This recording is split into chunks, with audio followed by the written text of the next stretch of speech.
आपको दिखाएंगे इस साइड पे आगे। ये वो बकायदा एक टैंकी पड़ी है जी, जिसके अंदर पेट्रोल को स्टोर किया जाता है, यानी कि आबादी के बीचों बीच पेट्रोल का एक रेजरवायर जो है वो जनरेट किया गया और इसमें पेट्रोल रखा जाता है। उसके बाद एक छोटी मोटर के साथ ये पेट्रोल एक पाइप के जरिए इस मशीन में आता है जो आपके सामने है, और इस मशीन से पेट्रोल सप्लाई किया जाता है बाइक्स में और गाड़ियों में।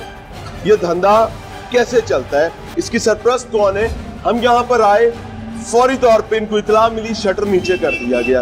हमने शटर ऊपर उठाया, बंदा अंदर ही मौजूद था। मामला सिर्फ ये है कि एक जाने बड़े दावे कि तब्दीली है और हालात बदल रहे हैं, अब चोरी नहीं होगी, दूसरी जाने चोरी दिन दिहाड़े सरेआम होती है। दिखाना चाह रहे हैं तमाम उन लोगों को जिनके दावे थे और जिनकी जिम्मेदारी थी। कुछ नहीं बदला, मेहनत करने की जरूरत है, काम करने की जरूरत है। इनके पास तमाम मामलात कितने पैसे देते? कभी टाउन वाले नहीं आए?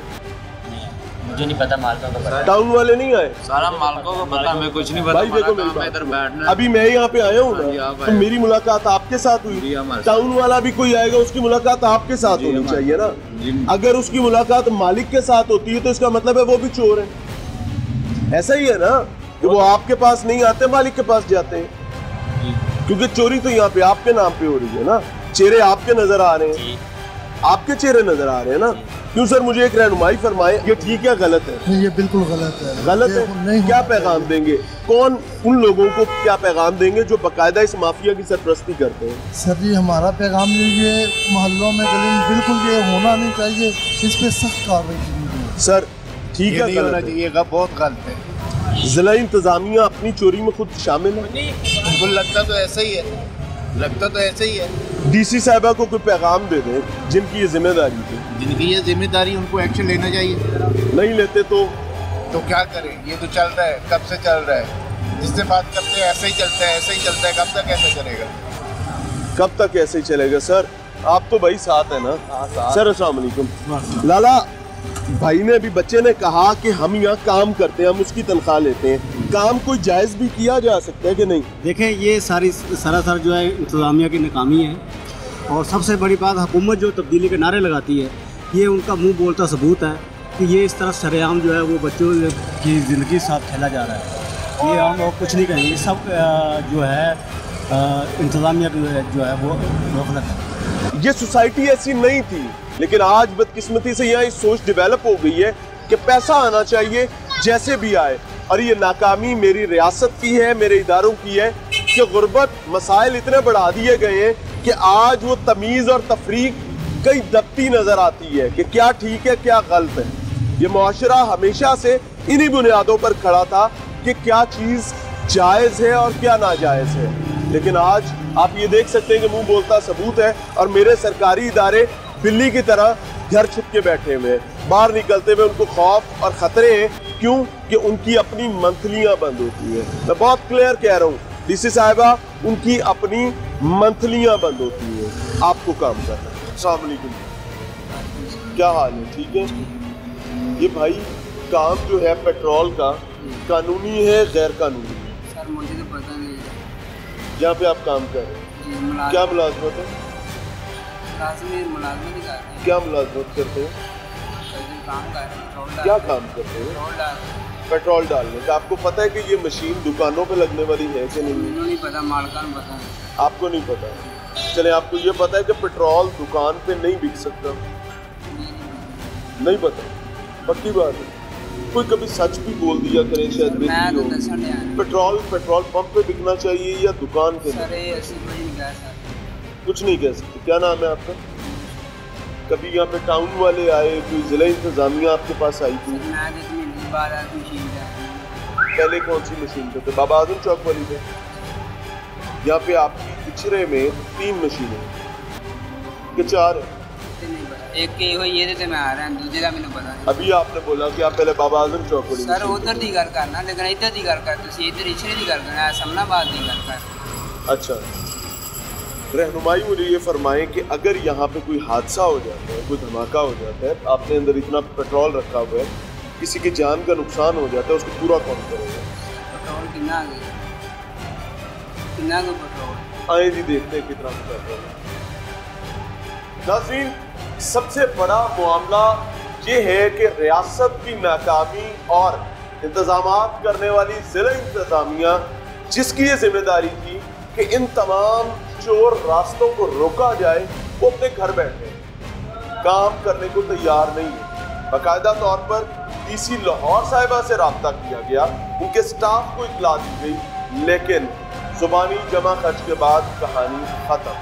अजान के बाद बात करें। चलिए, मामला कुछ इस तरह है कि जब भी इस किस्म का कोई यूनिट लगाया जाता है, कोई सेटअप लगाया जाता है, तो 3-4 चीजें बहुत अहम होती हैं। पहली चीज कि आपको दुकान किराए पे लेने से पहले जिला इंतजामिया का पेट भरना पड़ता है, उनको उनकी जरूरत के पैसे पहुंचाने पड़ते हैं, उनके बेनिफिट्स का ख्याल रखना होता है, ताकि उनका पेट रख जाएगा, उसके बाद आपको काम करने की इजाजत मिल जाएगी।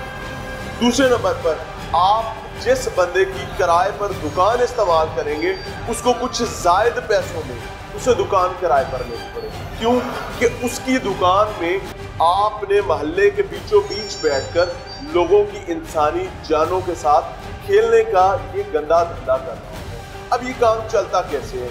सबसे पहले ये कंटेनर है जी, इस कंटेनर को बाकायदा रिफिल करवाया जाता है। कभी यहाँ पर आके गाड़ी करती है, तो कभी यही कंटेनर उठा के ले जाया जाता है और इसके अंदर पेट्रोल बाकायदा लेकर आया जाता है। उसके बाद इसके साथ एक पाइप और ये छोटी मोटर, इस मोटर के साथ आप ये देख सकते हैं, ये इसकी इनलेट है और ये आउटलेट है। इस मोटर के जरिए इस टैंकी से पेट्रोल उस मशीन में जाता है जो कि सामने मौजूद है। इस मशीन को पावर सप्लाई दी गई है जी, यहाँ पर बिजली का कनेक्शन मौजूद है, तो इस मशीन को चलाता है।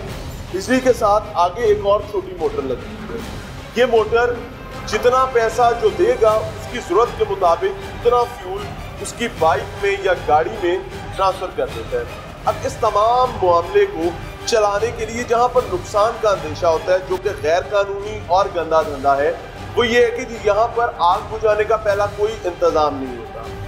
दूसरे नंबर पर प्रॉपर ट्रेनिंग्स नहीं होती, और तीसरी बात कि आतिशगीर मादा जो है वो बाकायदा आबादी के अंदर रख के बेचा जाता है। और उससे भी बड़ी बात कि कॉपीराइट्स की बात की जाती है। ये देखिए जी, बाकायदा अस्करी वन है जी, उनका पेट्रोल है, मशीन है, और उनके नाम पे ये धंधा किया जा रहा है। इनके पास कोई ऐसी डॉक्यूमेंटेशन नहीं होगी, समझ लेते हैं। बाबा जी रहनुमाई फरमाएं, किसी सरकारी इदारे का कोई सर्टिफिकेट, कोई इजाजतनामा आपके पास है? सर सानू नहीं पता, मालका को पता है। बंदे इकट्ठे कर लेना, कोई मसला नहीं, थोड़ी देर ठहर के कर ले। मुझे ये बताएं, सरकारी इजाजतनामा है कोई आपके पास? नहीं पता, मालका को पता है। नहीं, काम तो आप कर रहे हो ना। मालिक कौन है, उनको क्या नाम है? मालिक अजमल है, जिसका नाम है चौधरी अजमल साहब जी। इनको फोन करेंगे, चौधरी अजमल साहब को फोन करेंगे। चौधरी अजमल साहब जी, यहाँ पे बताया गया है कि वो इधर के मालिक हैं, इन साहब को कुछ नहीं पता। आग लग जाती है, चौधरी अजमल साहब को फोन करेंगे। आग लग जाती है, क्या करेंगे? आग लग जाती, क्या करेंगे भाई? अच्छा, थोड़ी सी नवाबी तबीयत को वापस ला कर ना प्रॉपर से बात कर लें। अगर यहाँ पे हादसा हो जाता है तो आप दुकान छोड़ के भागने के सिवा क्या करेंगे? पानी के साथ आग, बिजली की आग पानी के साथ नहीं लगती, आग भी कोई नहीं, आग नहीं लगती नहीं। तो ये सारे मामला जो हम पीछे देखते आए हैं, वो सारा मजाक होता है? पता नहीं, उनका पता है। अच्छा जी, इन साहब के पास कहानी सिर्फ एक है कि पता नहीं जी, सानू पता होगा, सानू कुछ नहीं पता। अजमल साहब का इंतजार कर रहे हैं कि उनका उड़न खटोला, उनकी शाही तश्तरी इस कारोबार, गंदे कारोबार के इस धंधे पे कब लैंड करेगी, वो कब यहाँ पर आके नाजिल होंगे और उसके बाद वो अपना मौक़िफ़ दे सकेंगे। मैं बहुत क्लियर हूँ इस मामले में कि मेरे सरकारी इदारे काम नहीं करते। मेरे सरकारी इदारे इस तब्दीली के बावजूद आज भी उसी हठधर्मी, उसी नालायकी की रवश पर बरकरार है। जब इदारे काम नहीं करते तो हमें तो चीज़ें दिखानी और हम अपना काम करते रहेंगे, किसी किस्म की प्रॉब्लम हमें देखना पड़े। चौधरी अजमल का इंतजार कर रहे हैं जी, उनका नंबर भी यहाँ पे मौजूद है। हम खुद भी उनसे राब्ते की कोशिश करेंगे और जितनी देर में उनसे राब्ता हो रहा है, उसी दौरान आपको एक और चीज़ दिखाना चाहूँगा जी। आप ये देख सकते हैं, ये बाकायदा खाता है जी, जो यहाँ से रोज़ाना की बुनियाद पर जमा करवाया जाता है इन मुलाजमीन की जानिब से, और इसके बदले में इनको 5 या 700 रुपया दिहाड़ी मिलती है।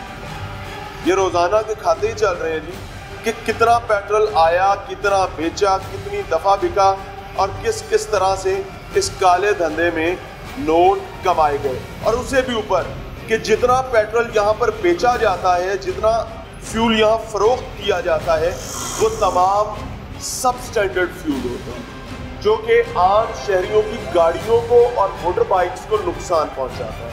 दूसरी बात कि वही फ्यूल जिसको हम अपनी ज़रूरत पूरी करने के लिए इस्तेमाल कर रहे होते हैं, वही महंगे दामों में बेचा जाता है।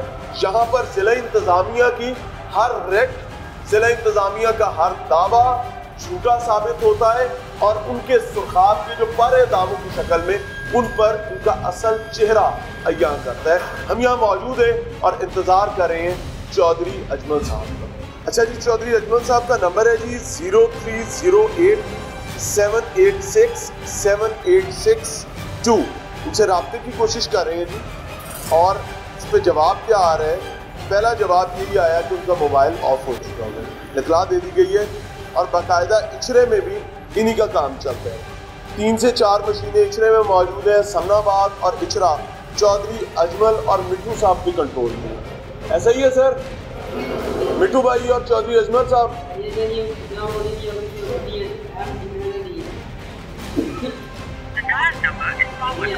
The dial number is powered off.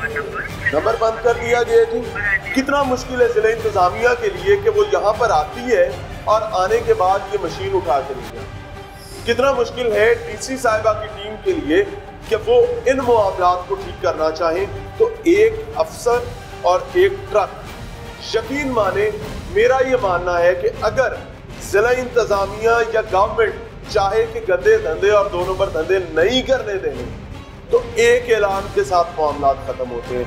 लेकिन प्रॉब्लम ये है कि जेबों में पैसे जाते हैं। उनकी टीम यहाँ से अपने बच्चों के लिए रिज़्क़े हलाल के नाम पर कुछ और कमा कर ले जाते हैं। मैं कुछ ज़्यादा बात इस पर नहीं करूँगा कि वो क्या कमा के ले जाते हैं।